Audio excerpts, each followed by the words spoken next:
क्या आप मानेंगे कि हजारों साल पहले, जब न तो बिजली थी, न मोबाइल और न ही कोई लैब्स, तब ऐसे आविष्कार हुए थे जो आज की साइंस भी पूरी तरह समझ नहीं पाई? कैसा लगेगा अगर मैं कहूं कि प्राचीन ऋषि हजारों किलोमीटर दूर की घटनाओं को बिना किसी तकनीक के देख सकते थे? क्या आपने कभी सुना है कि भारत के ऋषि रॉकेट, विमान, परमाणु शक्ति और यहां तक कि टेस्ट ट्यूब बेबी जैसी तकनीकों का उल्लेख हजारों साल पहले ही कर चुके थे? ये कोई कल्पना नहीं, बल्कि भारतीय ग्रंथों में दर्ज वो सच्चाइयां हैं जिन्हें आज की आधुनिक दुनिया धीरे धीरे स्वीकार कर रही है। ऋषि भारद्वाज का विमान शास्त्र, अगस्त्य मुनि की बिजली उत्पादन विधि, चरक और सुश्रुत की अद्भुत मेडिकल साइंस, ये सब आपको हैरान कर देंगे। तो क्या प्राचीन भारत की ज्ञान प्रणाली वाकई एलियन जैसी थी? क्या ऋषियों के पास ऐसा रहस्यमय विज्ञान था जिसे आज हम साइंस फिक्शन समझते हैं? इस वीडियो में हम आपको दिखाएंगे उन रहस्यमय आविष्कारों की सच्चाई जो न सिर्फ हमारी सोच बदल देंगे, बल्कि भारतीय इतिहास पर गर्व महसूस कराएंगे। वीडियो को अंत तक जरूर देखें, क्योंकि आखिर में हम बताएंगे वो आविष्कार जिसे सुनकर आपकी रूह तक कांप जाएगी। चलिए शुरू करते हैं। भारत की धरती को ऋषि, मुनि, सिद्ध और देवताओं की भूमि पुकारा जाता है। ये कई तरह के विलक्षण ज्ञान व चमत्कारों से अटी पड़ी है। सनातन धर्म वेद को मानता है। प्राचीन ऋषि मुनियों ने घोर तप, कर्म, उपासना, संयम के जरिए वेद में छिपे इस गूढ़ ज्ञान व विज्ञान को ही जानकर हजारों साल पहले ही कुदरत से जुड़े कई रहस्य उजागर करने के साथ कई आविष्कार किए व युक्तियां बताईं। ऐसे विलक्षण ज्ञान के आगे आधुनिक विज्ञान भी नतमस्तक होता है। कई ऋषि मुनियों ने तो वेदों की मंत्र शक्ति को कठोर योग व तपोबल से साध कर ऐसे अद्भुत कारनामों को अंजाम दिया कि बड़े बड़े राजवंश व महाबली राजाओं को भी झुकना पड़ा। नंबर 1, महर्षि दधीचि। महातपोबली और शिव भक्त ऋषि थे वे। संसार के लिए कल्याण व त्याग की भावना रख वृत्रासुर का नाश करने के लिए अपनी अस्थियों का दान करने की वजह से महर्षि दधीचि बड़े पूजनीय हुए। इस संबंध में पौराणिक कथा है कि एक बार देवराज इंद्र की सभा में देवगुरु बृहस्पति आए। अहंकार से चूर इंद्र गुरु बृहस्पति के सम्मान में उठकर खड़े नहीं हुए। बृहस्पति ने इसे अपना अपमान समझा और देवताओं को छोड़कर चले गए। देवताओं को विश्वरूप को अपना गुरु बनाकर काम चलाना पड़ा, किंतु विश्वरूप देवताओं से छिपाकर असुरों को भी यज्ञ भाग दे देता था। इंद्र ने उस पर आवेशित होकर उसका सिर काट दिया। विश्वरूप त्वष्टा ऋषि का पुत्र था। उन्होंने क्रोधित होकर इंद्र को मारने के लिए महाबली वृत्रासुर को पैदा किया। वृत्रासुर के भय से इंद्र अपना सिंहासन छोड़कर देवताओं के साथ इधर उधर भटकने लगे। ब्रह्मदेव ने वृत्रासुर को मारने के लिए वज्र बनाने के लिए देवराज इंद्र को तपोबली महर्षि दधीचि के पास उनकी हड्डियां मांगने के लिए भेजा। उन्होंने महर्षि से प्रार्थना करते हुए तीनों लोगों की भलाई के लिए अपनी हड्डियां दान में मांगी। महर्षि दधीचि ने संसार के कल्याण के लिए अपना शरीर दान कर दिया। महर्षि दधीचि की हड्डियों से वज्र बना और वृत्रासुर मारा गया। इस तरह एक महान ऋषि के अतुलनीय त्याग से देवराज इंद्र बचे और तीनों लोग सुखी हो गए। नंबर 2, आचार्य कणाद। कणाद परमाणु शास्त्र के जनक माने जाते हैं। आधुनिक दौर में अणुविज्ञानी जॉन डाल्टन के भी हजारों साल पहले आचार्य कणाद ने यह रहस्य उजागर किया कि द्रव्य के परमाणु होते हैं। नंबर 3, भास्कराचार्य।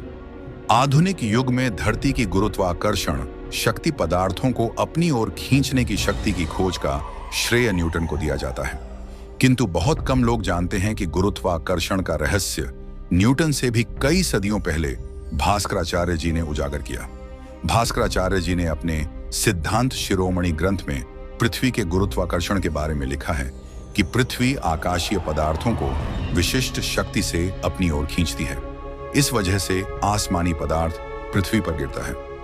नंबर 4, आचार्य चरक। चरक संहिता जैसा महत्वपूर्ण आयुर्वेद ग्रंथ रचने वाले आचार्य चरक आयुर्वेद विशेषज्ञ व अत्वचा चिकित्सक भी बताए गए हैं। आचार्य चरक ने शरीर विज्ञान, गर्भ विज्ञान व औषधि विज्ञान के बारे में गहन खोज की। आज के दौर की सबसे ज्यादा होने वाली डायबिटीज, हृदय रोग व क्षय रोग जैसी बीमारियों के निदान व उपचार की जानकारी बरसों पहले ही उजागर की थी। नंबर 5, भारद्वाज। आधुनिक विज्ञान के मुताबिक राइट बंधुओं ने वायुयान का आविष्कार किया।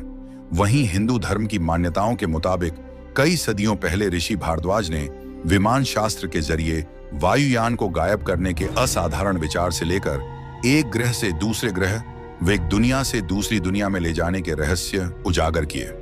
इस तरह ऋषि भारद्वाज को वायुयान का आविष्कारक भी माना जाता है। नंबर 6, कण्व। वैदिक कालीन ऋषियों में कण्व का नाम प्रमुख है।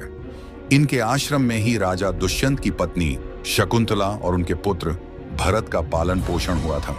माना जाता है कि उसके नाम पर देश का नाम भारत हुआ।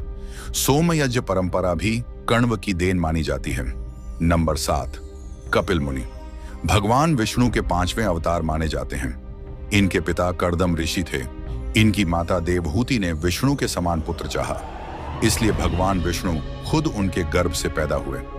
कपिल मुनि सांख्य दर्शन के प्रवर्तक माने जाते हैं। इससे जुड़ा प्रसंग है कि जब उनके पिता कर्दम सन्यासी बन जंगल में जाने लगे तो देवहूति ने खुद अकेले रह जाने की स्थिति पर दुख जताया।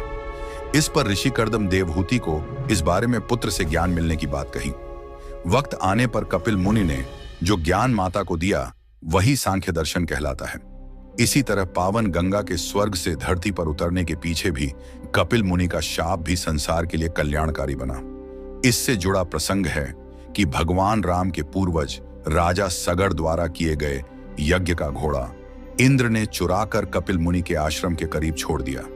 तब घोड़े को खोजते हुआ वहां पहुंचे राजा सगर के साथ 1000 पुत्रों ने कपिल मुनि पर चोरी का आरोप लगाया।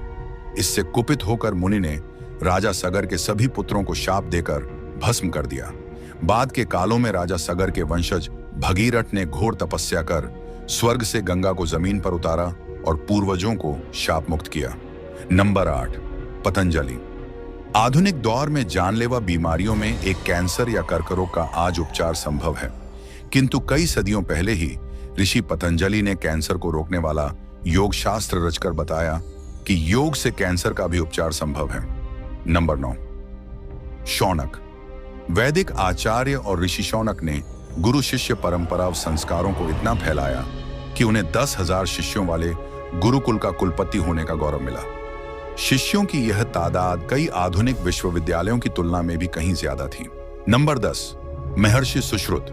ये शल्य चिकित्सा विज्ञान यानी सर्जरी के जनक व दुनिया के पहले शल्य चिकित्सक माने जाते हैं। वे शल्य कर्म या ऑपरेशन में दक्ष थे। महर्षि सुश्रुत द्वारा लिखी गई सुश्रुत संहिता ग्रंथ में शल्य चिकित्सा के बारे में कई अहम ज्ञान विस्तार से बताया है। इनमें सुई, चाकू व चिमटे जैसे तकरीबन 125 से भी ज्यादा शल्य चिकित्सा में जरूरी औजारों के नाम और 300 तरह की शल्य क्रियाओं व उसके पहले की जाने वाली तैयारियों जैसे उपकरण उबालना आदि के बारे में पूरी जानकारी बताई गई है। जबकि आधुनिक विज्ञान ने शल्य क्रिया की खोज तकरीबन 4 सदी पहले ही की है। माना जाता है कि महर्षि सुश्रुत मोतियाबिंद, पथरी, हड्डी टूटना जैसे पीड़ाओं के उपचार के लिए शल्य कर्म यानी ऑपरेशन करने में माहिर थे। यही नहीं, वे त्वचा बदलने की शल्य चिकित्सा भी करते थे। नंबर 11, वशिष्ठ। वशिष्ठ ऋषि राजा दशरथ के कुलगुरु थे। दशरथ के 4 पुत्रों राम, लक्ष्मण, भरत व शत्रुघ्न ने इनसे ही शिक्षा पाई। देव प्राणी व मनचाहा वर देने वाली कामधेनु गाय वशिष्ठ ऋषि के पास ही थी। नंबर 12, विश्वामित्र। ऋषि बनने से पहले विश्वामित्र क्षत्रिय थे। ऋषि वशिष्ठ से कामधेनु गाय को पाने के लिए हुए युद्ध में मिली हार के बाद वे तपस्वी हो गए। विश्वामित्र ने भगवान शिव से अस्त्र विद्या पाई। इसी कड़ी में माना जाता है कि आज के युग में प्रचलित प्रक्षेपास्त्र या मिसाइल प्रणाली हजारों साल पहले विश्वामित्र ने ही खोजी थी। ऋषि विश्वामित्र ही ब्रह्म गायत्री मंत्र के दृष्टा माने जाते हैं। विश्वामित्र का अप्सरा मेनका पर मोहित होकर तपस्या भंग होना भी प्रसिद्ध है। शरीर सहित त्रिशंकु को स्वर्ग भेजने का चमत्कार भी विश्वामित्र ने तपोबल से कर दिखाया। नंबर 13, महर्षि अगस्त्य। वैदिक मान्यता के मुताबिक मित्र और वरुण देवताओं का दिव्य तेज यज्ञ कलश में मिलने से उसी कलश के बीच से तेजस्वी महर्षि अगस्त्य प्रकट हुए। महर्षि अगस्त्य घोर तपस्वी ऋषि थे। उनके तपोबल से जुड़ी पौराणिक कथा है कि एक बार जब समुद्री राक्षसों से प्रताड़ित होकर देवता महर्षि अगस्त्य के पास सहायता के लिए पहुंचे तो महर्षि ने देवताओं के दुख को दूर करने के लिए समुद्र का सारा जल पी लिया। इससे सारे राक्षसों का अंत हुआ। नंबर 14, गर्ग मुनि। गर्ग मुनि नक्षत्रों के खोजकर्ता माने जाते हैं, यानी सितारों की दुनिया के जानकार। ये गर्ग मुनि ही थे जिन्होंने श्री कृष्ण एवं अर्जुन के बारे में नक्षत्र विज्ञान के आधार पर जो कुछ भी बताया वह पूरी तरह सही साबित हुआ। कौरव पांडवों के बीच महाभारत युद्ध विनाशक रहा। इसके पीछे वजह यह थी कि युद्ध के पहले पक्ष में तिथि क्षय होने के 13वें दिन अमावस थी। इसके दूसरे पक्ष में भी तिथि क्षय थी। पूर्णिमा 14वें दिन आ गई और उसी दिन चंद्र ग्रहण था। तिथि नक्षत्रों की यही स्थिति व नतीजे गर्ग मुनि जी ने पहले बता दिए थे। नंबर 15, बौद्धयन भारतीय त्रिकोणमितिज्य के रूप में जाने जाते हैं। कई सदियों पहले ही तरह तरह के आकार प्रकार की यज्ञवेदियां बनाने की त्रिकोणमितीय रचना पद्धति बौद्धयन ने खोजी। 2 समकोण समभुज चौकोण के क्षेत्रफलों का योग करने पर जो संख्या आएगी उतने क्षेत्रफल का समकोण समभुज चौकोण बनाना और उस आकृति का उसके क्षेत्रफल के समान के वृत्त में बदलना, इस तरह के कई मुश्किल सवालों का जवाब बौद्धयन ने आसान बनाया। तो दोस्तों, ये थे हमारे महान ऋषियों के वो आविष्कार जो आज भी विज्ञान की सीमाओं को चुनौती देते हैं। हम जिन बातों को आज आधुनिक टेक्नोलॉजी मानते हैं वो हमारे पूर्वज हजारों साल पहले समझ चुके थे। ये सिर्फ आविष्कार नहीं थे, ये थे उस ज्ञान की झलकियां जो भारत को विश्व गुरु बनाती थीं। आज जब हम अपने इतिहास को भूलते जा रहे हैं तब ऐसे रहस्य हमें याद दिलाते हैं कि हम सिर्फ एक देश नहीं बल्कि एक सभ्यता हैं, एक महान परंपरा के वारिस। अगर आपको भी गर्व हुआ भारत की इस अद्भुत विरासत पर, अगर आप भी चाहते हैं कि यह ज्ञान अगली पीढ़ियों तक पहुंचे, तो इस वीडियो को लाइक और शेयर जरूर करें ताकि हर भारतीय जान सके अपनी असली पहचान। और हाँ, ऐसे ही अनसुने, चौंकाने वाले और गौरवशाली तथ्यों के लिए चैनल को सब्सक्राइब करना ना भूलें। मिलते हैं अगले एपिसोड में एक और रहस्य, एक और सच के साथ। जय हिंद, जय भारत।